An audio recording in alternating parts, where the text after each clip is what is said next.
बिस्मिल्लाहिर्रहमानिर्रहीम। अस्सलाम वालेकुम everyone, welcome to my channel tour and taste in Canada.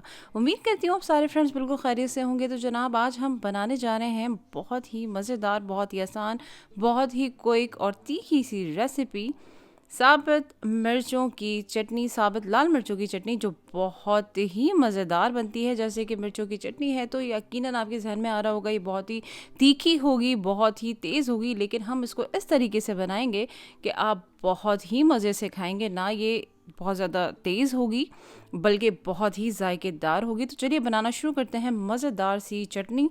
तो सबसे पहले हमने ब्लेंडर जार में यहाँ पर ले लेना है 1 कप साबित लाल मिर्चें,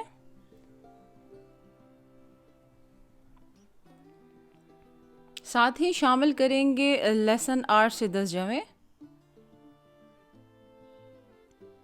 नमक शामिल करेंगे यहाँ पर हाफ़ टी स्पून, और टू टेस्ट जितना आप खाते हो जायके के हिसाब से शामिल कर सकते हैं। इसको और चटपटा बनाने के लिए हमने यहाँ पर शामिल करना है lemon juice 2 to 3 table spoon.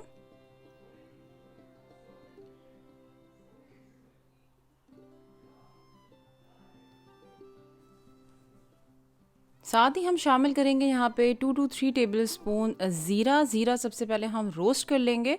जैसे ये रोस्ट हो जाएगा, एक अच्छी सी खुशबू आने लगेगी और कलर चेंज हो जाएगा, तो इसे हम ब्लेंडर जार में शामिल कर लेंगे। आप मुझे फेसबुक और इंस्टाग्राम पे भी फॉलो कर सकते हैं, वहाँ पर भी आपको मेरी सारे वीडियोज़ की अपडेट्स मिल जाएंगी। तो जनाब यहाँ पर जो ज़ीरा है वो रोस्ट हो चुका है, इसे हम शामिल करते हैं ब्लेंडर जार में। साथ ही हम शामिल करेंगे मस्टर्ड ऑयल, सरसों का तेल हाफ कप। ये चटनी को और इन्हेंस कर देगा इसके टेस्ट को। उसके अलावा हमने शामिल करना है पानी हमने यहाँ पे लिया है हाफ कप। आपके ऊपर है आप चटनी कितना गाढ़ा या कितना पतला रखना चाहते हैं, उस हिसाब से आप पानी शामिल कर सकते हैं। यहाँ पर हमने हाफ कप शामिल किया है। इसे अच्छी तरह से अब हम जो है ब्लेंड कर लेंगे ताकि एक इसकी शक्ल स्मूथ सा ये पेस्ट बना दे, तो मतलब कि चटनी तैयार है।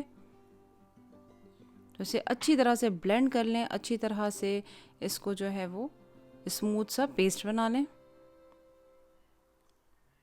तो ये देखें फ्रेंड्स, चटनी जो है वो तैयार हो चुकी है। ये देखें कितना स्मूथ सा ये पेस्ट तैयार हुआ है, बहुत ही मज़ेदार सी चटनी तैयार हुई है। इसे हम अब डिश आउट कर लेते हैं।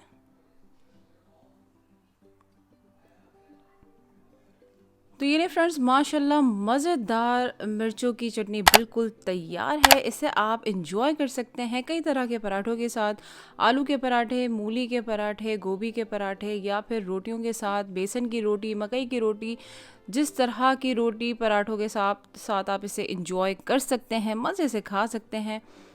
इसे आलू की तहरी, पुलाव के साथ या फिर खिचड़ी के साथ भी आप इंजॉय कर सकते हैं।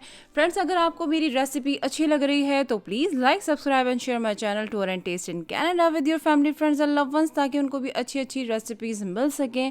और आप बेल आइकन के बटन को ज़रूर प्रेस करें ताकि आपको मेरी आने वाली सारी वीडियोज़ की नोटिफिकेशन ऑन टाइम मिल जाए और कोई भी वीडियो मिस ना हो। उम्मीद करती हूँ आपको मेरी रेसिपी अच्छी लग रही होगी, चाहे वो टूर्स की हो या फिर कोई रेसिपी हो।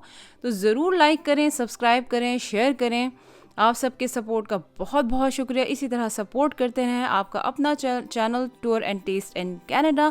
मुझे अब यहाँ पर इजाज़त दें, इंशाल्लाह एक नई वीडियो के साथ, टूर या रेसिपी के साथ हाजिर होंगी। तब तक अपना बहुत सारा ख्याल रखें, खुश रहें। अल्लाह हाफ़िज़।